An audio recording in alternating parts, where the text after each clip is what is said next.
கடந்த செப்டம்பர் 27ஆம் தேதி கரூரில் நடந்த பெருந்துயர் நிகழ்வில்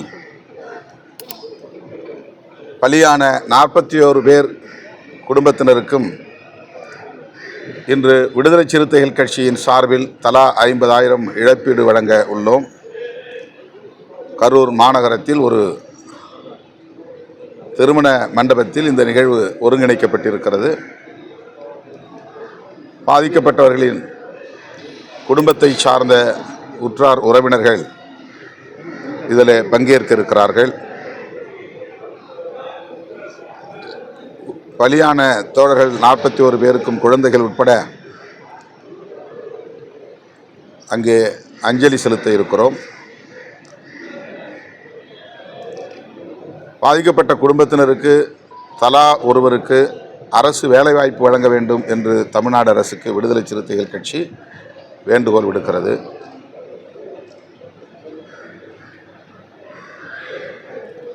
வேறு ஏதாவது கொஸ்டின்ஸ்?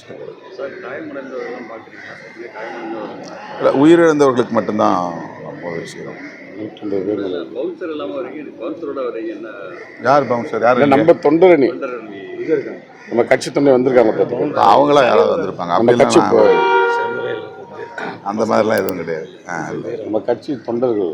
தொண்டரணி எப்பவுமே கருப்பு உடை உண்டு. இங்கே தொண்டரணி வந்திருக்காங்களா? கரூர்ல இருந்து வந்திருக்காங்களா? தீரன் பவுன்சர் கிடையாது. அவங்க நம்ம கட்சி தோழர்கள், கட்சி தொண்டரணி பொறுப்பு. இந்த எஸ்ஐடி விசாரணை வேணாம், சிபிஐ விசாரணை வேணும், தாவை கேஸ் போட்டுக்கலாம். எனக்கு உச்சநீதிமன்றம் சில கருத்துக்கள் வந்து சொல்லியிருக்காங்க. எஸ்ஐடி யார் கேட்டது? எஸ்ஐடி வந்து உயர்நீதிமன்றமே தானாக வந்து ரைட்.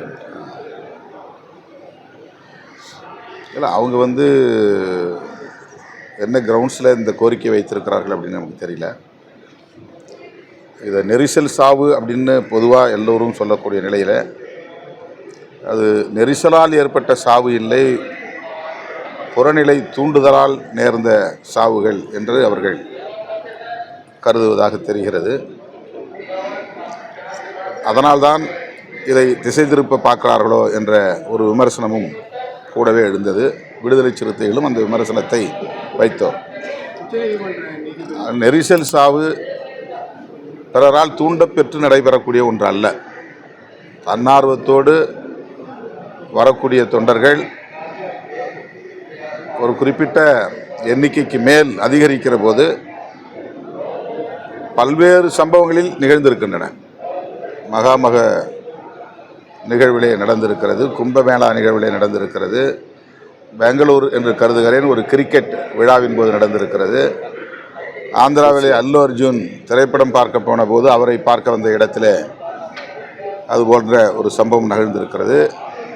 இதுபோல கூடுதலான மக்கள் ஒரு இடத்திலே திரளுகிற போது, அந்த எண்ணிக்கை அதிகரிக்கிற போது அவர்களுக்குள்ளாக ஏற்படுகிற நெரிசலில் ஏற்படுகிற ஒரு துயரம் இது. அதிலே அவர்கள் வேறு என்ன கோணத்தில் இந்த கோரிக்கையை வைக்கிறார்கள், சிபிஐ விசாரணையை எதற்காக கோருகிறார்கள் என்று இன்னும் என்னால் புரிந்து கொள்ள முடியவில்லை. பாஜக தலைவர் என்ன சொல்லியிருக்காருன்னா, அந்த விஜய் வந்து அங்கே போனால் அவரை வந்து கொல்ல வாய்ப்பு இருக்குது அப்படிங்கிற மாதிரி வந்து சொல்லியிருக்காரு. ஏற்கனவே கொலை நடந்திருக்கு, இவர் போனால் இவரையும் கொலை செய்ய வாய்ப்பு இருக்குது. இல்லாத பொல்லாத கதைகளை, கட்டுக்கதைகளை பேசுவதே அவரது வாடிக்கையாக இருக்கிறது. கற்பனையாகவும் யூகமாகவும் பல செய்திகளை அவர் பரப்புகிறார். அரசியல் செய்ய வேண்டும் என்பதிலே யாருக்கும் மாற்று கருத்து இல்லை. ஆனால் சமூக பதற்றத்தை ஏற்படுத்துவதில் அவர் குறியாக இருக்கிறார். தமிழ்நாட்டை பொறுத்தவரையில் மாநில தலைவராக நயினார் நாகேந்திரன் அவர்கள் நியமிக்கப்பட்டு பல மாதங்கள் ஆகின்றன. ஆனால் இன்னும் அண்ணாமலையே தான் தலைவர் என்கிற மனநிலையில் ஏதோ பேசிக்கொண்டிருக்கிறார். விஜய் அவர்களுக்கு இங்கே என்ன ஆபத்து ஏற்பட இருக்கிறது என்று நம்மால் புரிந்து கொள்ள முடியவில்லை. அவர் மக்கள் செல்வாக்கோடு இயங்கக்கூடிய ஒரு தலைவராக இருக்கிற சூழலில் அவருடைய உயிருக்கு ஆபத்து விளைவிக்கக்கூடிய அளவுக்கு என்ன சூழல் இங்கே நிலவுகிறது, அண்ணாமலை தான் விளக்க வேண்டும். சார், நிறைய கோரிக்கைகள் வைக்கிறார் நீதிமன்றத்தில் விஜய். பின்னாடி யாரும் வரக்கூடாது, வந்தால் தடியடியெல்லாம் நடத்தலாம், அந்த மாதிரி இதெல்லாம் கூடாது. எதுக்காக அவர் அந்த மாதிரி என்ன கோரிக்கை வைக்கிறாரு? நிறைய இந்த மாதிரி கூட்டம் இப்படி தொடரக்கூடாது, கரூருக்கு பந்தோபஸ்து கொடுக்கணும், கூட்டம் ஏதாவது நெருக்கடி அந்த மாதிரி நெரிசல் இருந்துச்சுன்னா தடியடி கொடுக்க நடத்துறதுலாம் அனுமதி தரணும், அந்த மாதிரிலாம் நிறைய சொல்லியிருக்காரு. அதை நீங்கள் எப்படி பார்க்குறீங்க? அது இந்த நெரிசல் சாவுக்கு பிறகு ஏற்பட்ட ஒரு அனுபவம், ஒரு படிப்பினை. ஆகவே அப்படி அவர் கோரிக்கையை வைப்பதில் ஒன்றும் தவறில்லை. உச்சநீதிமன்ற நீதிபதிகள் சொல்லியிருக்காங்க, அமர்வு நீதிமன்றம், அதாவது சென்னையில் மதுரையில் வந்து உயர்நீதிமன்றத்தில் வழக்கு இருக்கிறப்ப அவங்க எப்படி விசாரிச்சாங்க, அதையும் கேள்வி எழுப்பியிருக்காங்க.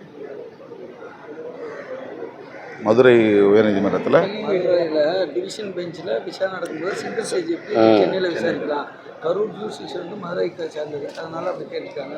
அது அவங்களுக்கும் நல்ல விஷயம். அண்மை காலமாக இதுபோல் ஜூரிஸ்டிக்ஷன் மாதிரி விசாரிக்கிற நிலையை நாம் பார்க்கிறோம். நீதித்துறையில் இது போன்ற நடவடிக்கைகள் எந்த பின்னணியில் நடக்கின்றன, சட்டப்பூர்வமாகத்தான் இவை நிகழ்கின்றனவா என்று தெரியவில்லை. இந்த கேள்விக்கு உரிய நீதிபதிகள் தான் விளக்கம் தர வேண்டும். அவர்கள் எந்த அதிகாரத்தின் அடிப்படையில், எந்த சட்ட பின்னணியில் அதை செய்தார்கள் என்பதை அவர்கள் தான் விளக்க வேண்டும். அதிமுக தாவேகா கூட்டணி ஏற்படும் ஒரு பேச்சு போயிட்டு இருக்கு சார். அப்படி அந்த கூட்டணி ஏற்பட்டால் திமுக கூட்டணி கட்சிகளோட வெற்றி வாய்ப்பு வருகின்ற தேர்தல் எப்படி இருக்கும்? இல்லை, இது வந்து ஒரு யூகமான கேள்வி. அதிமுக தரப்பிலே பரப்புகிற ஒரு வதந்தி. அவர்கள் ஏற்கனவே பாஜகவோடு கூட்டணியில் இருக்கிற போது தமிழக வெற்றி கழகம் அந்த அணிக்கு எப்படி வரும் என்ற கேள்வி எழுகிறது. ஏனென்றால் பாஜக எங்களுடைய கொள்கை எதிரி என்று விஜய் அவர்கள் ஏற்கனவே அறிவித்திருக்கிறார். அப்படி என்றால் பாஜக, அதிமுக, தாவேக ஆகிய கட்சிகள் கூட்டணியில் இருக்குமா, அல்லது பாஜகவை கழற்றி விட்டுவிட்டு அதிமுக வெளியேறுவதற்கு தயாராக இருக்கிறதா என்ற இன்னொரு கேள்வியும் எழுகிறது.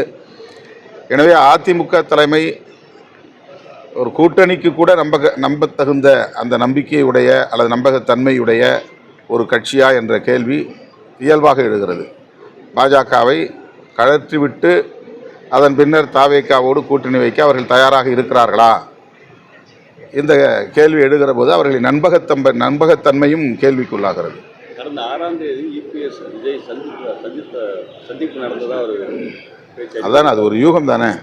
சந்திச்சாங்கன்னா சொல்லுங்கள், சந்தித்த பிறகு பேசுவோம். இப்போ வாகனம் மோதினதில் பிஜேபியோடைய தலையீடு இருக்குது, அவங்களுடைய சதி இருக்குன்ற மாதிரி சொல்லியிருக்கீங்க. எந்த அளவுக்கு? அண்ணாமலை முந்திரிக்கொட்டைத்தனமாக இதில் வந்து விமர்சனம் செய்தது, எங்கள் மீது வழக்கு பதிவு செய்ய சொன்னது உள்நோக்கம் கொண்டது. அதாவது இருசக்கர வண்டியின் மீது என்னுடைய கார் மோதியது அப்படிங்கிறதுக்கு எந்த ஆதாரமும் இல்லை. ஆனால் அவர் வந்து இருசக்கர வண்டியை நிறுத்திவிட்டு எங்கள்கிட்ட வந்து சத்தம் போட்டதுக்கு ஆதாரம் இருக்குது. அவரை எஸ்கார்ட் போலீஸ் போய் நீங்கள் ஒதுங்கி போங்கன்னு கேட்குறாங்க, அவர் போக மாட்டேங்கிறாரு. அதன் பிறகு அங்கே இருந்த எங்கள் இயக்கத்தோழர்கள், தம்பி ஒதுங்கி நில்லுங்க, தள்ளி போங்கன்னு சொல்கிறாங்க, அவர் போக மாட்டேங்கிறாரு. அந்த இடத்துல நின்று வீம்புக்கான ஒரு விவாதத்தை நடத்துகிறார், வாக்குவாதம் பண்ணுறாரு. அப்போ வண்டியை வந்து நீ முன்னால் தள்ளிப்போ அப்படின்னு அவரை சேர்த்து தான் தள்ளுறாங்க. ஆனால் அவர் கையை விட்டுறாரு. அந்த வண்டி இன்னொரு உண்மை என்னென்னா, அந்த வண்டி எங்கள் கட்சிக்காரன் வண்டி, விடுதலை சிறுத்தைகள் கட்சியை சார்ந்த ஒரு தம்பியின் வண்டி. அந்த வண்டியை அவர் 12:30 மணிக்கு எனக்கு வந்து ஒரு இடத்துக்கு போகணும், வேணும், கொடுங்கன்னு சொல்லி வாங்கியிருக்கிறாரு. ஆனால் 12:30 மணிக்கு அந்த இடத்துல இருந்து அவர் போகல. 2:30 மணிக்கு நான் நிகழ்ச்சி முடிச்சுட்டு வரும்போது தான் அந்த வண்டி எடுத்துகிட்டு வராரு. அவர் முன்னால் யாருமே இல்லை, எந்த டிராஃபிக்குமே இல்லை. நினச்சிருந்தா சரன்னு வேகமாக போயிருக்கலாம், அல்லது இடது பக்கத்தில் நிறைய இடம் இருந்துச்சு, இடது பக்கத்தில் அவர் ஒதுங்கி போயிருக்கலாம். அல்லது வண்டியை பார்த்த பிறகு ஒரு கட்சி கொடி யாரோ வராங்க, சரி அவங்க போகட்டும் அப்படின்னு அவர் தள்ளி நின்றுருக்கலாம். ஆனால் காருக்கு முன்னால் வந்து வண்டியை நிறுத்திட்டு வண்டி மோதாத போதே, ஏன்னா வண்டிக்குள்ளே இருந்து எங்களுக்கு தெரியும் வண்டி மோதிச்சா இல்லையான்னு.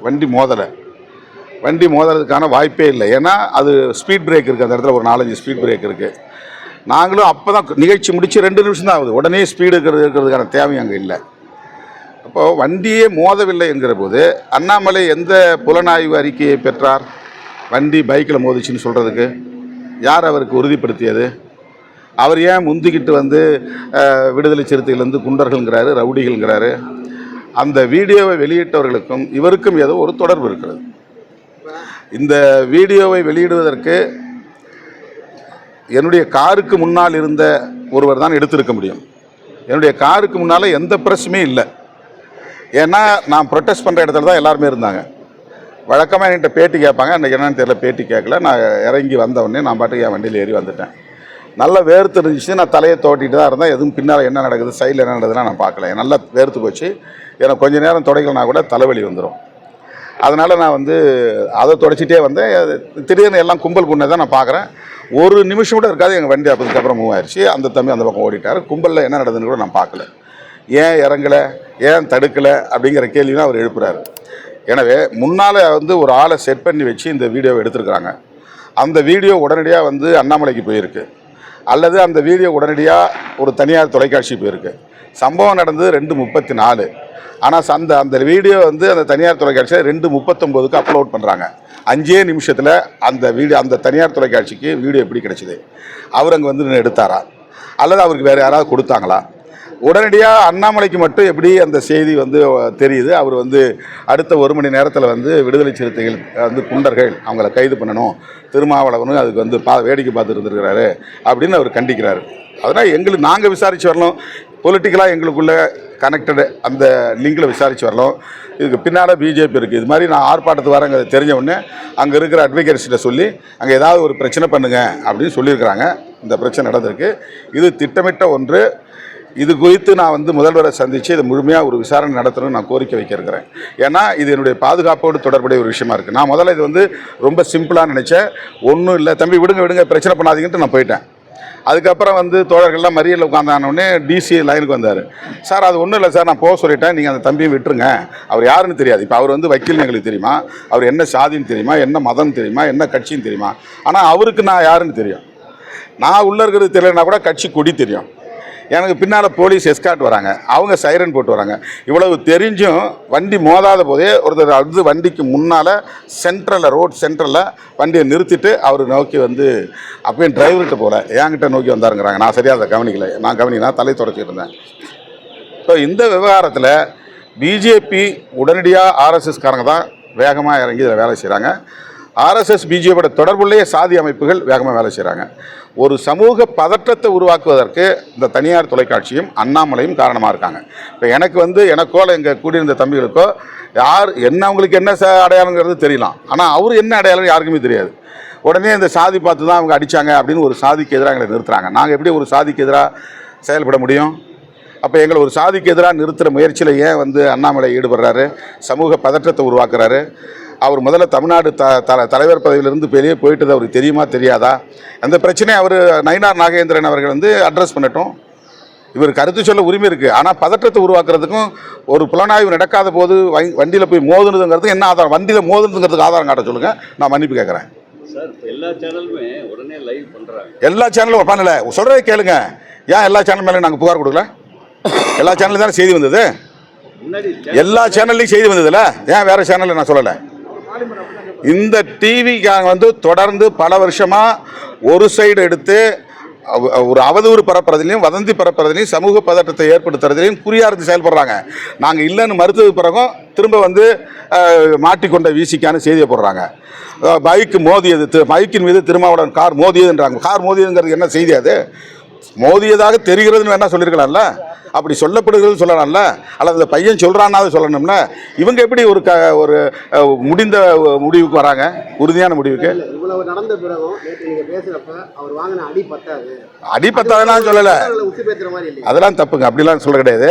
அடிப்பத்தான்னு சொல்ல, இவங்க 4 தட்டு தட்டினாங்க, அவ்வளோதான்.